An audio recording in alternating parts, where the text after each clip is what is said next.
A opinião do outro importa para você? No trabalho, impossível ignorar a opinião dos colegas. E quando a opinião for de um chefe? Mas será que o famoso feedback é uma mera opinião? Como dar um feedback? Será que seu chefe sabe dar um feedback? Pois é, despejar críticas é fácil, ainda mais quando um dos lados tem mais poder. Mas feedback não é crítica pela crítica. Tem, ou deveria ter, como objetivo melhorar o ambiente, a produtividade do trabalho. Vamos falar de feedback? Prazer carnal.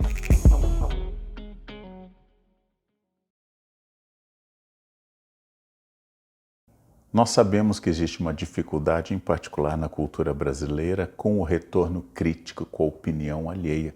Sérgio Buarque de Holanda, ao falar do homem cordial em 1936, no livro Raízes do Brasil, já fala da nossa personalização de tudo. Toda crítica é pessoal. Em outras culturas, talvez seja mais fácil separar o profissional do pessoal. Aqui, alguém que diz que eu não trabalhei como deveria, parece que está me insultando.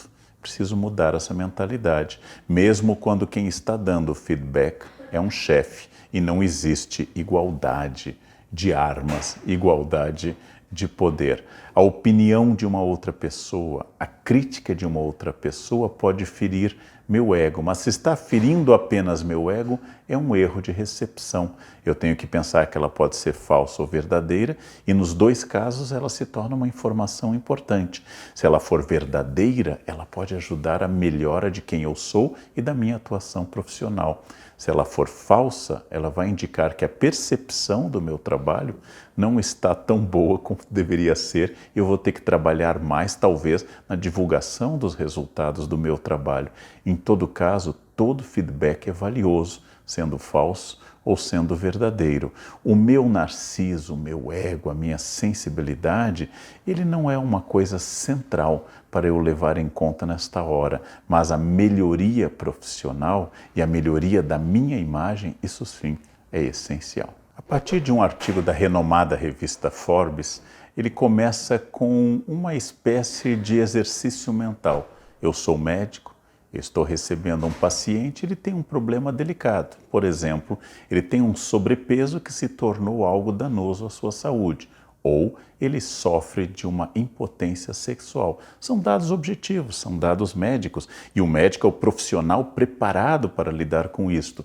Mas eu não sei qual será a reação do meu paciente. Eu não sei o que eu estarei desestruturando dentro do paciente ao dizer, por exemplo, que ele sofre de um problema grave e delicado. Então aqui começa o exercício de pensamento. Como dar o retorno, o feedback para alguém que não quer ouvir aquilo, mesmo sendo verdadeiro? Ainda dentro do artigo da Forbes, existem dicas para eu tornar o feedback mais eficaz e talvez ferir menos a sensibilidade dos envolvidos. Primeiro, o feedback envolve timing. Qual é o melhor momento para fazer? Se não é urgente, se não é algo, como no Brasil nós diríamos, uma sangria desatada, eu posso escolher o melhor momento. Não é um momento de maior tensão na empresa, não é um momento de maior cansaço da semana, não é um momento difícil. Eu escolho um momento para que esse momento seja o mais adequado, para que eu possa me manifestar e a pessoa possa ouvir. Segundo, ao falar, a voz flui, o discurso vai, dependendo da emoção do momento, pode trair aquilo que eu quero dizer. O ideal, segundo o artigo da Forbes, é escrever. Escrevendo eu tenho maior controle da palavra. Escrevendo eu posso medir mais as palavras, que talvez seja mais difícil falando. Então é bom um roteiro escrito no timing correto. Há outra questão muito importante. Em ambientes corporativos, muita gente acha que feedback é apenas falar das críticas ou dizer o que não está certo. Feedback é um retorno. O conceito é neutro. Eu posso dar um retorno daquilo que é positivo. Aliás, eu recomendaria pessoalmente começar pelo positivo sempre. O que é que está dando certo? O que é bom? Porque afinal, se você está dando feedback e não demitindo, Se você está fornecendo um retorno e não dispensando a pessoa, é porque existe uma expectativa de melhora e uma esperança na capacidade do colaborador. E muito importante, além de poder ser positivo, eu tenho que manifestar certa empatia por um todo maior. Por exemplo, o resultado não foi bom, mas eu entendo que o momento econômico é difícil, ou eu entendo que foi um erro maior da equipe inteira, ou eu entendo que não foi apenas a falha de uma pessoa. Neste caso, eu estou tentando uma empatia com um entorno maior, fazendo uma espécie de sociologia do pecador, ou seja, eu entendo o erro, mas insiro este erro em uma cadeia causal um pouco mais ampla do que apenas o indivíduo. Pode ser positivo e eu tenho que inserir os eventuais erros e deslizes em um todo maior. Feedback é um processo que não deve ser apenas uma ocasião, mas ser uma prática permanente para aperfeiçoamento de ações, de procedimentos e assim por diante. Ele não pode ser restrito a um dia, não pode ser restrito a apenas uma ocasião, ele tem que ser entendido como uma prática normal dentro de um ambiente corporativo. Eu tenho que escolher adequadamente momentos para tornar um hábito, um bom hábito dentro de um ambiente corporativo. E lembrando sempre, sendo algo delicado, deve ser rápido e objetivo. Não deve ser algo que vá buscar muitas outras informações além daquele objetivo, daquele momento. Deve ser absolutamente direto, ainda que seja compreensivo, empático, mas deve ser direto. E a pessoa não deve estar achando que existe enrolação ou existe uma quebra de confiança maior. Rápido e objetivo. Isto é a característica de um bom feedback. Eu vou falar de 3 tipos de feedback que podem nos ajudar a tornar essa prática mais eficaz. Algo que ajuda a tornar o feedback mais eficaz e ao mesmo tempo menos traumático é a chamada avaliação em sanduíche. Eu faço um feedback positivo. Você foi bem em tais e tais atitudes. Faça um feedback em que poderia existir uma melhora ou negativo, aqui você poderia mudar. E encerro com feedback positivo, ou seja, encapsulado, ensanduichado entre 2 avaliações positivas, a pessoa tende a considerar que a experiência foi boa e aquilo que é negativo está ali, mas não foi dado um destaque brutal a essa questão.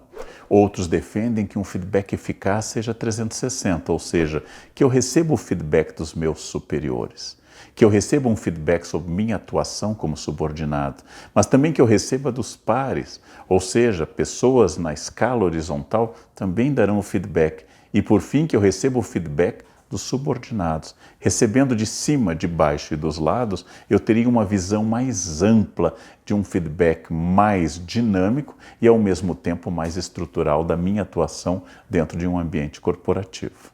Existe um acróstico, uma espécie de sigla para a gente pensar em um bom feedback. Usa a palavra em inglês IDEA. O I de IDEA significa identificar o problema, o que não está funcionando e que foi a origem básica deste feedback. E identificar. Ao mesmo tempo, D se refere a descrever qual é o impacto que a mudança vai gerar. Ou seja, ao dizer o que deve ser mudado, eu já antecipo o que aquele novo hábito, novo procedimento e nova atitude pode gerar positivamente, já fazendo um cenário bom para o futuro e dando sentido a essa transformação. Finalmente, o E do acróstico diz respeito a encorajar essa mudança, estimular essa mudança, usar de todos os recursos para que a mudança se torne absolutamente viável. E aí eu vou agir. É o A final. E esse agir significa com ações concretas, planos, metas e estudos, como nós vamos fazer tudo isto. IDEA significam 4 atitudes que podem tornar o feedback menos traumático, mais eficaz e muito mais produtivo. Aqui eu trouxe várias dicas de vários profissionais para melhorar o feedback, mas infelizmente eu tenho que dizer que não existe uma fórmula. Cada empresa tem uma cultura, cada equipe é diferente de outra. É necessária muita sensibilidade para saber quais destes conselhos são viáveis no seu ambiente corporativo. É preciso ter muita sensibilidade humana para saber o que funciona e o que não funciona, mas um bom feedback vai aumentar a confiança, a produtividade e até a criatividade dentro de uma empresa. Esses retornos são essenciais para que a gente saiba onde está pisando, onde nós estamos acertando, onde nós estamos errando, e tudo isso pode tornar o ambiente muito melhor, mais seguro, com regras mais claras e com sentimentos mais diretos. Foi um prazer.